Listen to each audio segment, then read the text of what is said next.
play.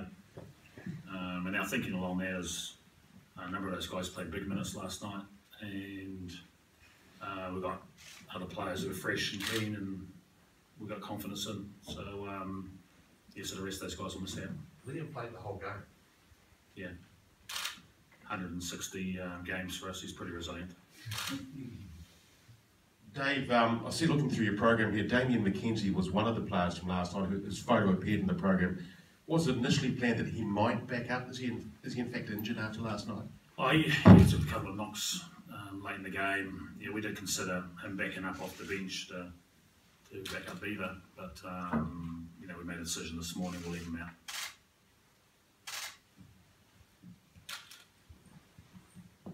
And Dave, if you could maybe some of what the Lions can expect from you guys, what Chiefs rugby's all about. Yeah, we probably don't want to give away too many secrets as to how we're going to play, but it's not a mystery.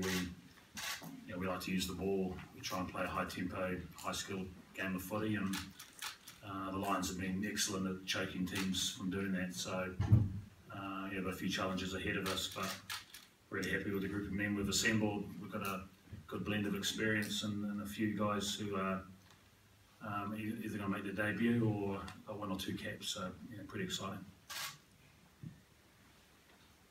Dave, what have you made of the Lions this tour, and how do you expect them to play? Do you think there's a difference in the way that the test team and the midweek team approach things? Clearly they got better and better, haven't they? And they're impressive last night. To be honest, I thought they played pretty well against the Highlanders.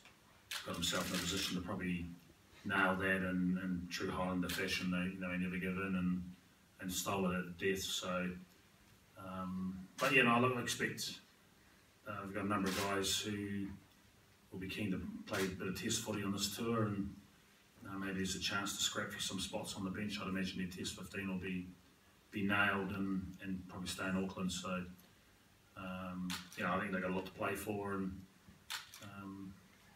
likewise have our guys who,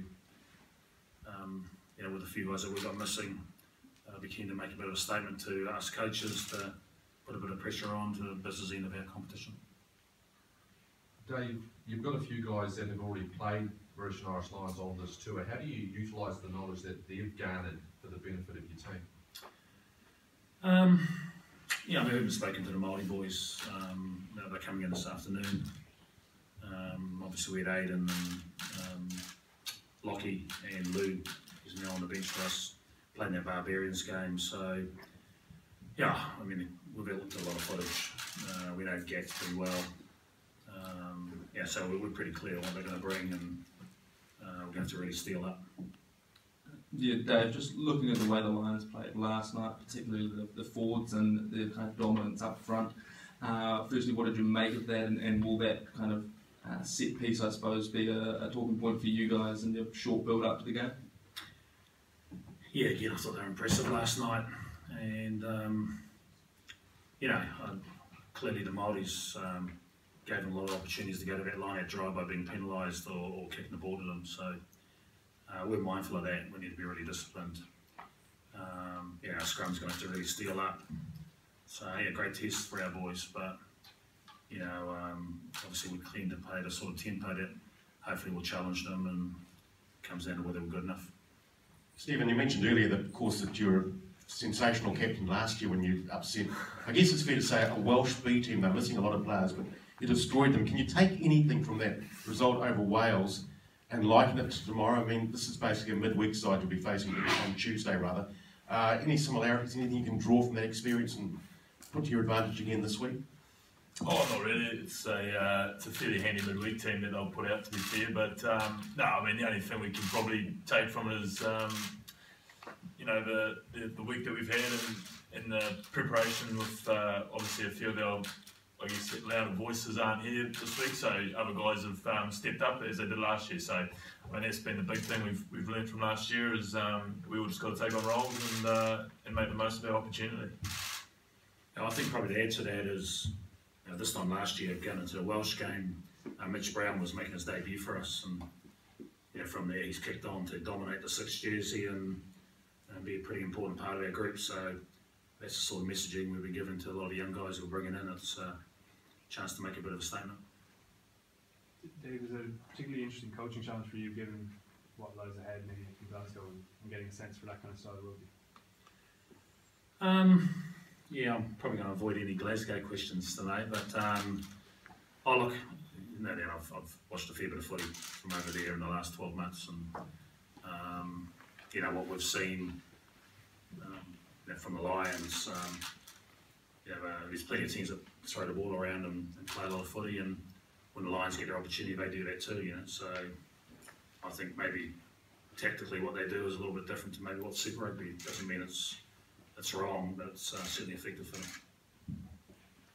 Dave, what's been like, you've had a wee while to kind of train for this, and I imagine some of your kind of backup crew for Super Rugby will be pretty, itching for this and would have been eyeing it up for a while. So have you kind of had those guys in a group for a while now and pretty happy with preparations?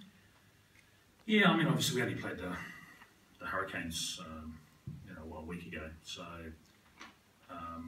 we gave the boys a couple of days off and got everyone in on Wednesday. So we've been preparing since then. A little bit of community stuff too. We spent a bit of time at field days and doing a bit of promotional stuff and so on. So, but it's been good. We've had Beaver leading from the front. I think our leaders have done a great job in regard to highlighting what a special occasion it is, and the guys know it's an absolute privilege to play in this sort of fixture, and they're really up for it. So we're going to throw everything at it on Tuesday night, and hopefully really enjoy the occasion. We certainly don't want the young fellas to be scared and go into their shell.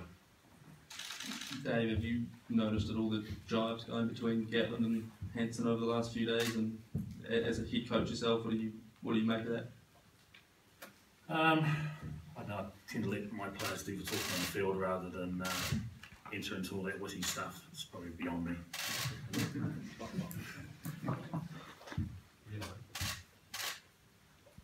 Stephen, you went to the show and go quite early last year against Wales. You're going to be a little bit more prudent with how you use that because they're probably going to be expecting it. Obviously we've got plenty of good ball carriers outside me, so I probably won't even go probably the whole night. So I'll just throw it out to Johnny and Timmy, to be fair. Is that Rokadoka you just as this part of the setup? Your answer? No, that's my belief is how Tuesday I'll play out, to be fair. We did say show and go for about the first three plays, first up. So don't be surprised if you see it early. Dave, just put yourself in Warren's shoes for a week like this. So much goes into the preparation for a test match now, especially something as big as this. How difficult is it to manage a game of this nature in a test match week? Would you see it as disruptive or an opportunity? What would be your attitude to it? Look, what he's done is he's surrounded himself with bloody good people, and I'd say he'd be handing a lot of responsibility off to some of the other coaches to prepare this team and be really clear on their performance, while there's another group obviously preparing for a pretty big battle on Saturday. So I think that's key, and I'm sure he's telling the players that are playing against us to get excited about it, to go out and play and put pressure on him and his other selectors for future tests. So every game like this is an opportunity.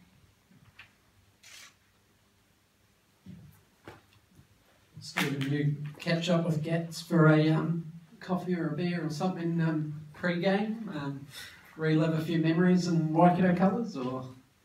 No, I don't traditionally drink too much before a game, but maybe after if we get an opportunity, it'd be good to catch up with Gats. Obviously a big part of my early days, so yeah, obviously afterwards probably try to catch up.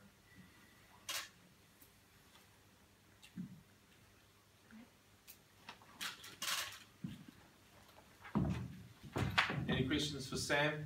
Anyone? That's all right, you did well, mate. And anyway, that concludes the press conference. Right now we're going to take a brief break, and then in the mix zone you'll be able to interview a few of the players are here. At the back, the two big units, there's Dominic Bird and Michael Allardyce, and the two medium-sized units, Tony Fulu and Chase Tiatia, so they'll all be available for interviews. And obviously I've seen Miles Harrison and Stuart Barnes here, my friends from Sky Sport UK, and just a reminder, Raglan's got a great surf break for all you surfies who love a great left-hand break, world renowned. Okay, so